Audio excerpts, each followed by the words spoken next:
Semana que acaba, semana que começa. A semana que terminou foi uma semana onde os mercados estiveram de novo a olhar para os dados económicos,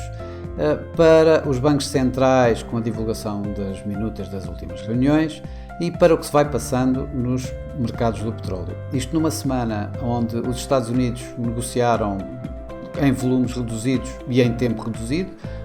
um feriado na quinta-feira do Thanksgiving Day, seguido de um Black Friday, um meio feriado, onde tiveram a negociar em meia sessão.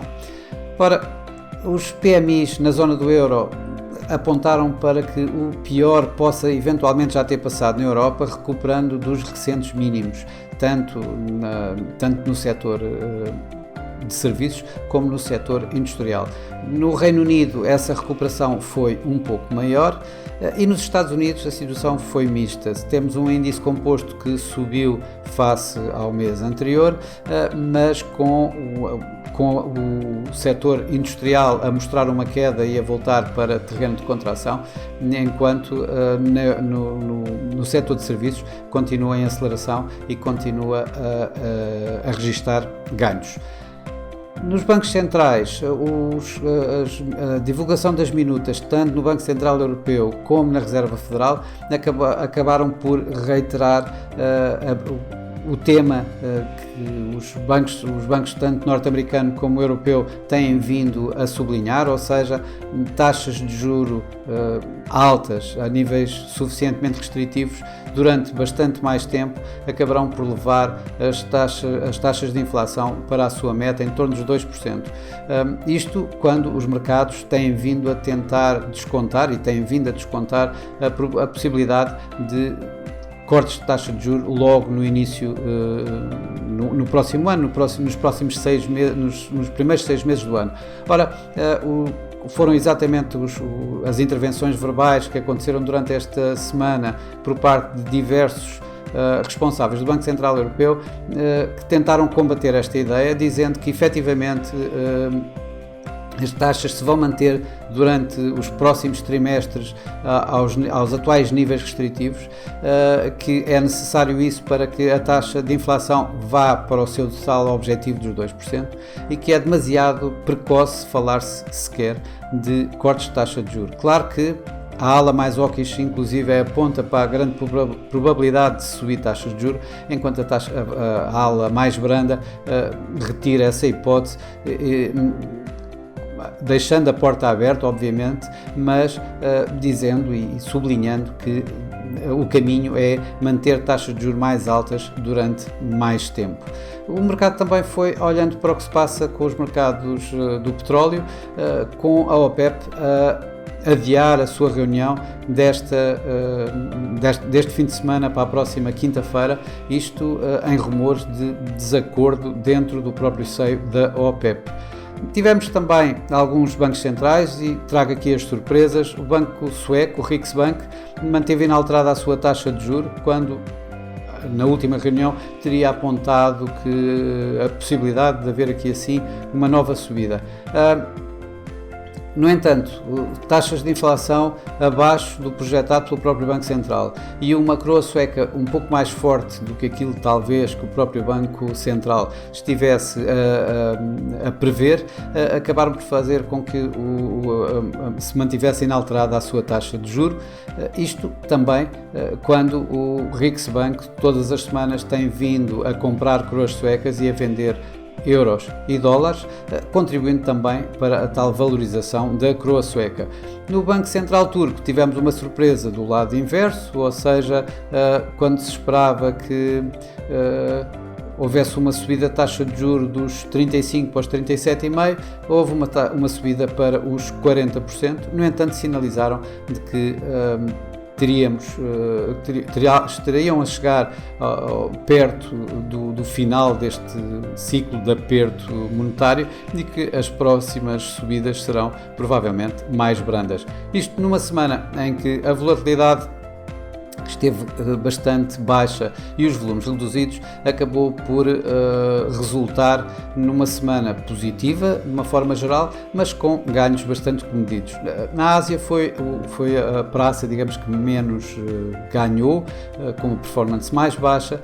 em que o Nikkei está aqui a mostrar a ganhar 0,1% esta semana. A Europa não chegou, de uma forma geral, ao 1% de valorização esta semana, com o DAX a chegar aos 0,7%, e nos Estados Unidos, apesar de ser a semana mais curta, acabaram por ter uma performance em torno de 1%, exatamente o que ganhou o S&P 500, foi 1% durante esta semana. Por cá, o PSI acabou a semana a ganhar ligeiramente abaixo de 1%, 0,9%, ajudado por um BCP que teve uma performance positiva com um ganho de quase 5% e uma EDP Renováveis que recuou cerca de 4,7%. O mercado cambial também teve uma volatilidade reduzida esta semana. Destacamos exatamente a volatilidade que teve o IEN, uma vez mais, que começou a semana em ganhos e acabou por devolver esses mesmos ganhos no final da semana, terminando praticamente inalterado, mas também os ganhos tidos pela Libra, pelo peso mexicano e pelo dólar canadiano. O par que mais se afastou desde o início até ao fim foi o NZD dólar, a favor do dólar neozelandês, e o euro-dólar começou a semana a negociar à volta de 1,0910 para terminar à volta de 1,0950. Dos mercados das commodities, o ouro ganhou uma vez mais, cerca de 1%, tendo voltado a negociar acima dos 2.000 dólares por onça. Já o petróleo, que negociou em alguma volatilidade maior do que nos tinha habituado ultimamente, devido a todas estas notícias, inclusive entre os seus membros da OPEP, acabou por ter uma semana negativa, embora modestamente negativa, com o WTI a cair 1% e o Brent a cair cerca de 0,5%. Ora, a próxima semana vai ser uma semana que também os mercados vão olhar para os dados económicos e também vão olhar exatamente para a OPEP, para os mercados do petróleo.